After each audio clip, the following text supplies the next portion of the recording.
I have been really tired all day long because I was up so late editing yesterday's video and I had to get up at 7 a.m.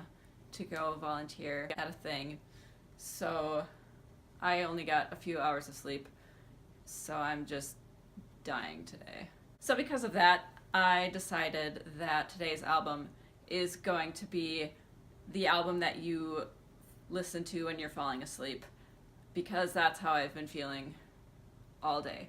Just super slow and sluggish, and just my eyes just want to close. As you can tell, I'm in my pajamas at 9:15 on a Saturday night, and I have been in my pajamas since about 5:30. So today's album that you can fall asleep to is Days of Future Past by the Moody Blues. This album is a journey through an entire day cycle, starting with the day begins, going all the way through the night. It's a classical psychedelic rock mix album, I guess is the best way to put it. Most of the tracks start out with orchestration and then kind of slowly drift over into psychedelic rock. The first song is entirely by Peter Knight, who is the conductor, and he's responsible for all of the orchestration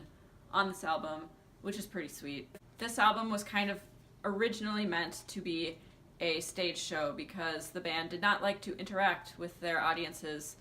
They thought they were no good at making witty comments or what have you. So they decided to kind of build in a full show. They could just perform their whole show and not really have to talk to anybody. They could just play their music. So track one, The Day Begins, is basically fully orchestra with a spoken section at the end. It sets the scene for what you're going to hear. It's very calming, very relaxed. Just imagine you wake up and the day is beginning. You're calm, you're refreshed from your good night's sleep, which I did not get last night, and you're ready for the day. Track two is called Dawn. Dawn is a feeling. Track two starts out with orchestra. It morphs into slow 6/8 time, which kind of gives you the lilting feel of being rocked to sleep because you're still kind of drowsy. It's the dawn. You're not quite awake yet. Track three is called The Morning, Another Morning. Track three has a lot more energy. It's the morning, you've had your several cups of coffee, and you are ready for work. The first two tracks, this one starts off with orchestra and kind of has a middle section, which is the vignette of the day, and then ends with orchestra. Track four is Lunch Break, Peak Hour. This is the busiest song on the whole album. It kind of sounds like a bustling city. You can picture someone taking their lunch break in a typical 60s city. It reminds me a lot of How to Succeed in Business Without Really Trying. The Afternoon, Forever Afternoon Tuesday. This song was released as a single. Afternoon is calmer than lunch, but it's not super calm. It's not so much I want to go to bed right now. It's more I've just had a really long day at work and I just want to sit down and put my feet up for 10 minutes before I have to do something else. This one has a lot of sections in it. It starts off with a calmer, kind of mid-tempo, dreamy, predictable melody, and then kind of develops a repetitive bass line that's kind of funky,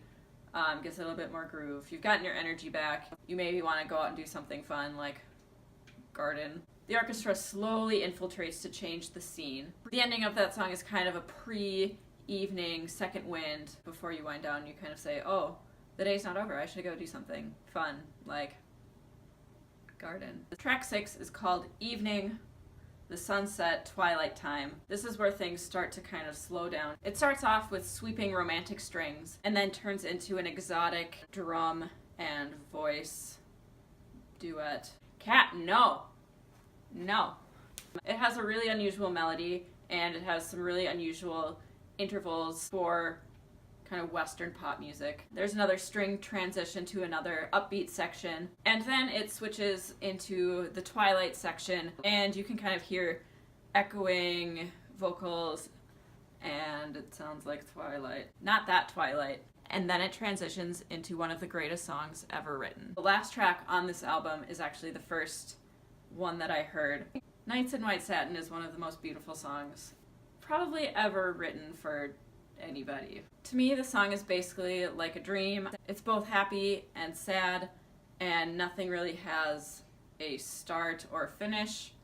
You're writing letters that you're not going to send. It's just very fluid, and it has one of the greatest chorus builds of all time. If you haven't heard the song, you should probably go listen to that. I'll probably put a link in the description so that you can hear this masterpiece. The song ends with a spoken word poem, makes it so easy to fall asleep. Originally, the plan for this album was that it was going to be a rock version of Dvorak's Ninth Symphony.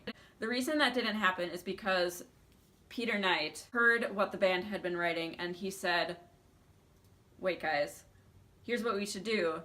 You should record your stuff, send it to me, and I can fill in the orchestra bits in between, and we'll do an album that way instead of just redoing Dvorak's Ninth Symphony. The band themselves describe this album as orchestral rock and classical in kind of an orchestra sense, not classic rock as in old rock and roll. So if you haven't listened to this album, or if you've never heard of the Moody Blues, or if you've never heard Nights in White Satin, you should go listen to it. Thank you so much for watching today's episode of May Record a Day.